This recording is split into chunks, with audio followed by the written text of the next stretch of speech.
Tripura wild লাইফের সৌজন্যে এবার ১ ডজন হাতি আসামের সড়ক দিয়ে প্রেরণ করা হয় গুজরাটের আহমেদাবাদে। শুক্রবার ২ দফায় হাতিগুলিকে ত্রিপুরা রাজ্যের সীমান্ত অতিক্রম করে আসামে নিয়ে যাওয়া হয়।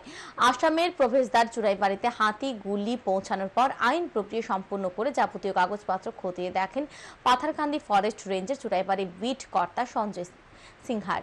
তিনি জানান, প্রথম পর্যায়ে ৭টি ও দ্বিতীয় পর্যায়ে ৫টি হাতি ত্রিপুরা থেকে আসামে নিয়ে যাওয়া হয়েছে। হাতিগুলি ট্রানজিট পারমিট সহ মেডিকেল সংক্রান্ত বিষয় খতিয়ে দেখা হয়েছে।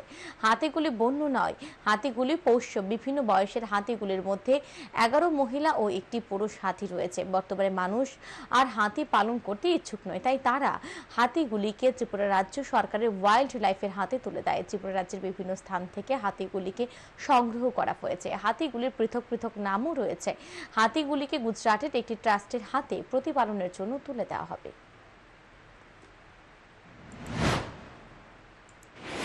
এটা ত্রিপুরা থেকে এসেছে, মানে প্রথমটা তো মহারাষ্ট্র গিয়েছে 7টা, পরবর্তী 5টা যেটা গেছে এটা যাবে গুজরাটে যাবে। গুজরাটের জগন্নাথ জি মন্দির।